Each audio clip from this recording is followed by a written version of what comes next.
1장 9절 이 말씀을 보겠습니다. 오늘날 이 시대를 불확실성의 시대다, 확신이 없는 시대다, 그렇습니다. 뭔가 무엇이 옳고 그른가 정확하게 기준과 표준을 찾기가 어려운 것 같습니다. 그래서 이것도 저것도 아닌, 그래서 어떻게 보면 이 시간이 좀 지나다 보니까 질서가 무너지는 것 같아요. 기존의 질서가 기준이 없으니까 자꾸 무너져 가는 듯한, 이게 이제 사회에도 교육에도 사람에게도 교회에도 이런 일들이 일어나는 것 같습니다.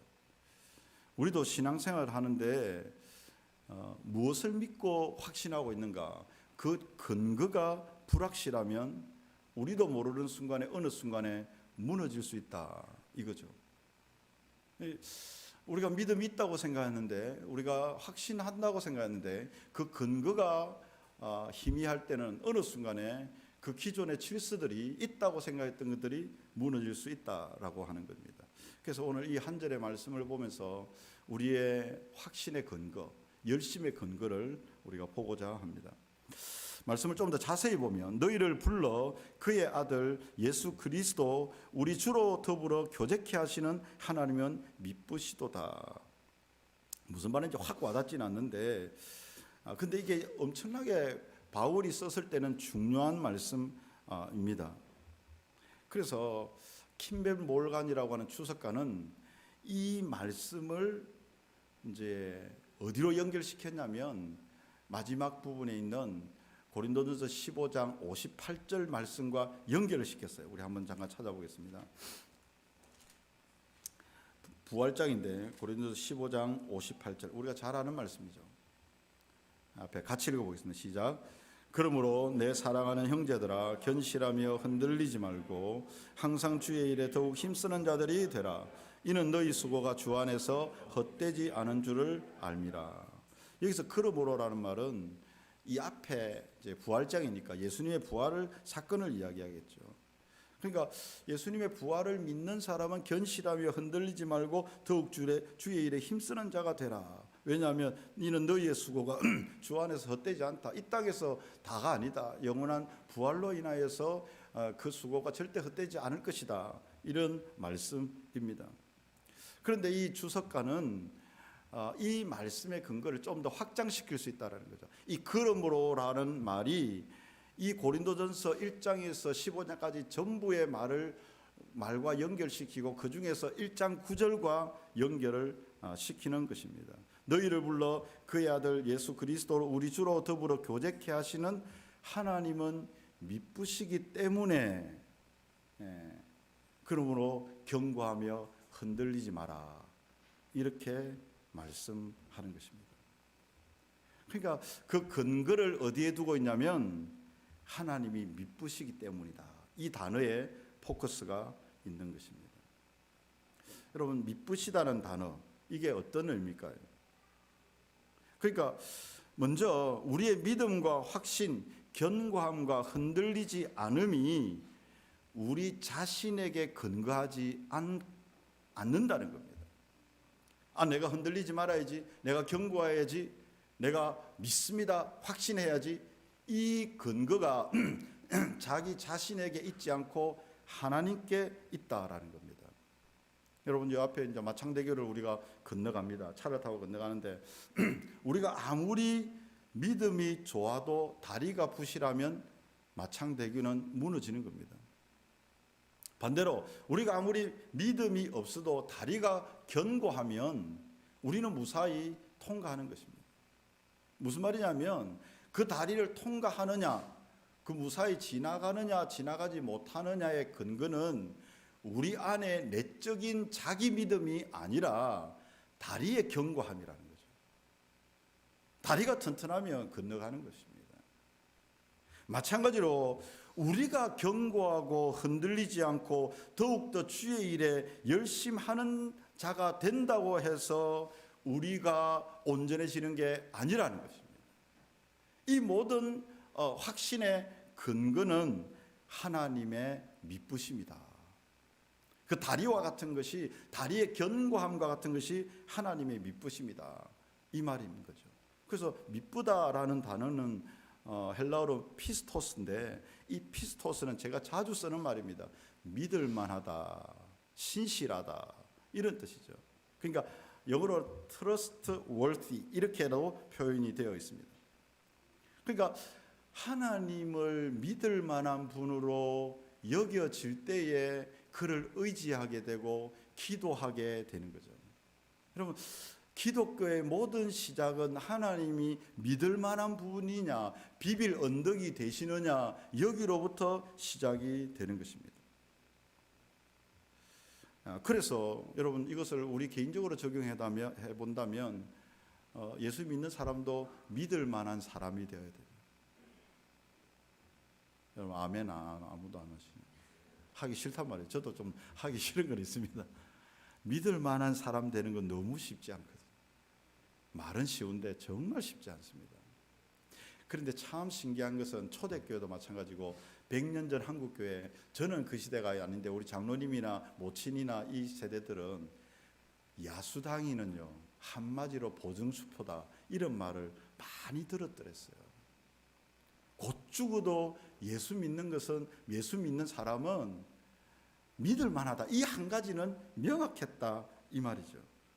여러분, 저는 이것이 율법적으로 믿을 만한 사람이 되어야 되겠다, 이것 또한 자기 자신의 근거이기 때문에 저는 성령님을 의지합니다. 성령님, 내 안에서 그런 사람으로 나를 만들어 주십시오. 그리고 내가 끊임없이 성경을 보고 기도할 때에 그분의 신실하심을 따라 내가 그런 사람이 되도록 도와주십시오. 그렇게 해서 사람들이 나를 보면 저 사람은 그래도 신앙적인 부분, 여러 부분에 있어서 신뢰할 만하다, 예수쟁이로 신뢰할 만하다, 그 정도가 되는 것입니다. 그러면 하나님은 우리로 하여금 어떻게 그분이 믿을 만한 분이 되셨는가? 제가 지난 주일에 이야기했죠. 성경을 제대로 보았다면, 제대로 읽었다면 하나님이 믿을 만한 분으로 믿어진다고. 그게 성경의 가장 중요한 메시지입니다. 그러면 하나님은 어떻게 그 일을 하게 하셨는가? 오늘 본문 1장 9절을 자세히 보면 그게 나와 있습니다. 누굽니까? 그의 아들 예수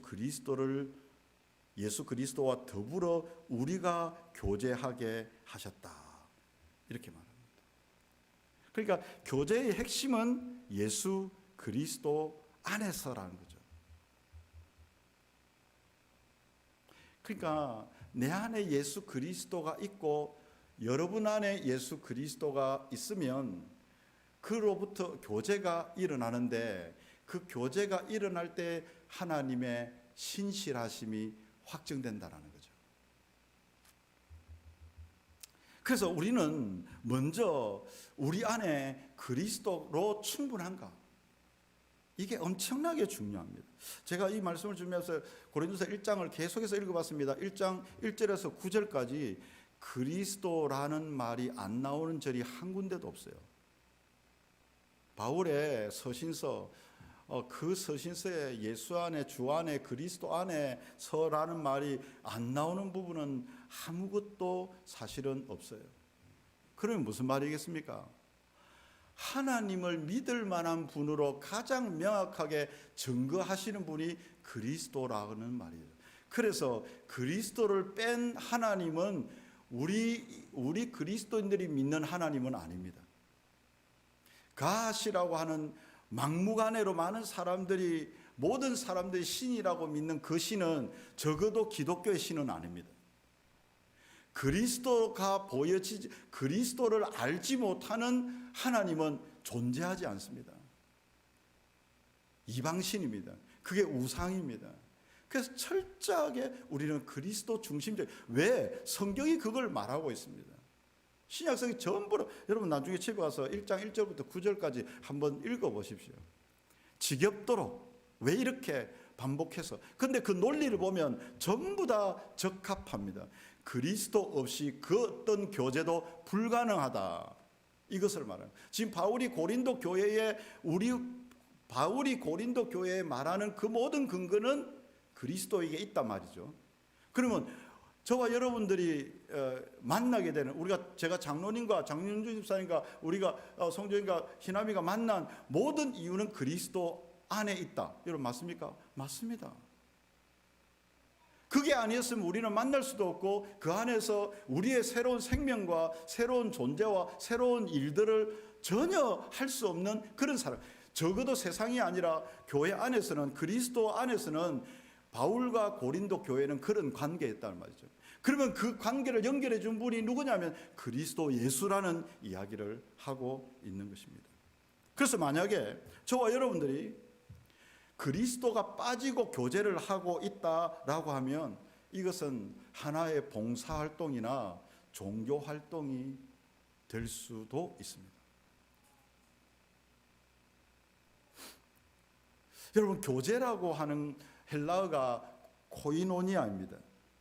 근데 영어로는 펠로십, 교제 이렇게 하기도 하고, 제가 찾아보니까 기여, 컨트리뷰트, 기여하다, 그리고 참여, 커뮤니언 이런 뜻이 있습니다. 코이노니아에. 그리고 이게 사도행전에는 어떻게 나오냐면 이 코이노니아의 원어가 코이노스인데, 코이노스가 어디에 나오냐면 서로 물건을 통용하다 할 때 통용이 코이노스입니다. 그게 어떤 느낌이냐면 쉐어하우스입니다. 우리가 지금 제일 잘 이해하기, 쉐어하우스 같이 서로 기여하고 나누고 동참하고 그 안에 들어간다라고 하는 것입니다. 그래서 오늘 말씀에 의하면 우리 그리스도인은 어떤 사람인가 하면 하나님의 아들 우리 주 예수 그리스도와 더불어 통용하는 사람들이다. 그러니까 이 가장 잘 나온 게 우리 성찬식 때 주님의 살과 주님의 피를 의미적으로 떡과 포도잔을 먹고 마시잖아요. 그게 나눔입니다. 기여된다, 참여된다 이런 말이거든요. 그러니까 우리는 우리 몸만 있는 것이 아니라 그리스도의 몸을 먹고 함께 참여되어 있는 것이다. 그래서 이런 말도 할 수 있습니다. 그리스도와 파트너십을 가지고 있다. 주님이 내 안에 있고 내가 주님 안에 있다라는 말이 어떤 추상적인 개념만은 아닙니다. 그렇게 코이노니아 되어 있다. 살을 먹고 피를 마시는 그런 관계 가운데 있다. 가정으로 말하면 자녀가 어떤 가장 맞는 것 같습니다. 그 정도의 개념으로. 그래서 우리를 교제하게 하신 예수 그리스도를 생각한다면 우리는 더욱더 하나님을 미쁘신 분으로 믿을 수가 있다. 아멘. 무슨 말이에요? 내 안에 그리스도의 은혜가 충만할수록 하나님이 더 신뢰된다는 말이에요. 막연한 하나님은 그리스도인의 하나님이 아닙니다. 절대. 내 안에 그리스도의 십자가와 부활과 여러 가지 긍휼과 이런 그리스도의 은혜가 내 안에 있을 때에 하나님이, 우리가 믿는 그 하나님이 되는 것입니다. 그래서 우리가 지금 오늘도 멀리서 기도에 오고 또 우리 주일날 봉사도 수고의 힘에 넘치도록 개척교회니까 그럴 때가 얼마나 많습니까? 그런데 이 우리의 열심의 근거가 자기의 의지와 자기의 느낌과 자기의 생각에 두고 있으면 안 됩니다. 왜냐하면 그게 좀 더 잘 되면 교만하게 되고 못 되면 짜증나고 분노하고 다 집어치우고 싶어지게 되는 것입니다. 그 이유와 그 열심의 근거가 자기일 때 그렇습니다. 그런데 만약에 오늘 본문의 말씀처럼 그 근거가 우리 주 예수 그리스도와 교제함으로 일어나는 일이라면 그것은 하나님께 가는 지름길이 되는 거죠. 그게 진짜 아까 고린도전서 15장 58절에서 말한 그 열심의 근거가 되는 것입니다.